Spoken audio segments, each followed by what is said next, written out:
नांदेड शहरातील मयूर विहार कॉलनी पुष्पनगर परिसरात महापालिकेनं रस्त्यावरील अतिक्रमण हटवण्याची कारवाई केली। मात्र या कारवाई दरम्यान महापालिकेनं आपल्या मालकी हक्काच्या जागेवरच अतिक्रमण हटवल्याचा आरोप जमीन मालक सुधाकर टाक यांनी केलाय। कारवाईला विरोध होण्याची शक्यता लक्षात घेऊन घटनास्थळी मोठा पोलीस बंदोबस्त तैनात करण्यात आला होता। महापालिका आणि पोलीस प्रशासनाच्या उपस्थितीत अतिक्रमण हटवण्याची प्रक्रिया पार पडली। या घटनेमुळे परिसरात काही काळ तणावाचं वातावरण निर्माण झाले। दरम्यान संबंधित जागेची मालकी नेमकी कोणाची आहे, महापालिकेनं कोणत्या कागदपत्रांच्या आणि कायदेशीर आधारावर ही कारवाई केली, तसेच सुधाकर टाक यांनी केलेल्या आरोपांमध्ये कितपत तथ्य आहे, या सर्व बाबींची चर्चा आता शहरात सुरू झाली आहे। मी सुधाकर गोपीनाथराव टाक, सर्वे नंबर 64 मधील 60/363चा मालक 2010 पासून आहे। मी नियमित मंडपाचा टॅक्स दरवर्षी 50 ते 55 हजार भरतो। माझी 7/12वर देखील नोंद आहे। सर्वप्रथम हे शिंदे परिवार ह्या भागातील काही लोक की 2025ला कोर्टात गेले होते। कोर्टामध्ये गेल्यानंतर पहिली पार्टी मनपा आहे, दुसरी पार्टी टाउन प्लॅनिंग ऑफिसर आहे आणि तिसरा मी आहे। कोर्टाचा असा कोणताही रस्ता करावा असा आदेश नाही। त्यांना एक्झिक्युटिव्ह 5च्या आधारे त्याला एवढं सांगितलं, त्याला जाण्या येण्याच्या रस्त्यामध्ये तुम्ही अडथळा करू नका।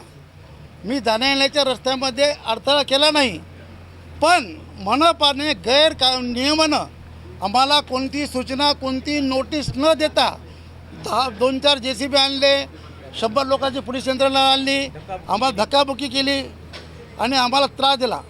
माझं म्हणणं काय, तुमचा DP प्लॅन आहे ना 60 मीटरचा, ते मला मान्य आहे। 2004ला DP प्लॅन झाला आणि 2026पर्यंत तुम्ही का झोपा घेतला का?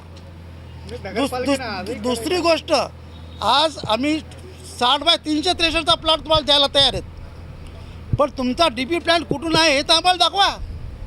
60 मीटरचा DP प्लॅन कुठून हे तर दाखवा।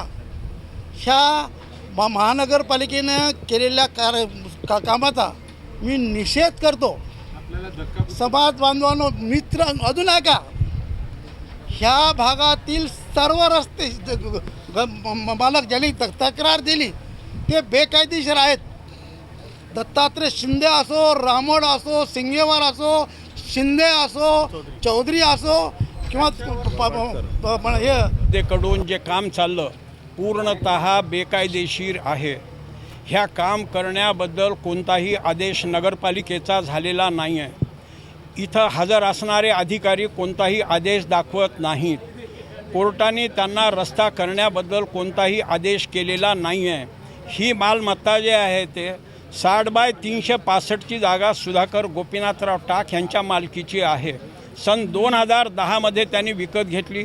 त्यांच्या नावानं नगरपालिकेचं रेकॉर्ड आहे, नियमित कर भरलेला आहे। कोर्टाने रस्ता करावा असा कोणताही आदेश केलेला नाही आहे। हे सगळं बेकायदेशीर काम नगर परिषदेमार्फत चाललं आहे। पोलीस यंत्रणा जवळपास 101 लोक पोलीस जमा घेऊन आलेत, 2 जे आहेत ते पोकलँड घेऊन आलेत। नगरपालिकेची 100-200 लोकांची यंत्रणा हे फक्त बेकायदेशीर कामासाठी आलेली आहे आणि हे जे आहे ते मगरुरीच्या बराबर कोणताही न्यायालयाचा आदेश नसताना बेकायदेशीर काम करत आहे।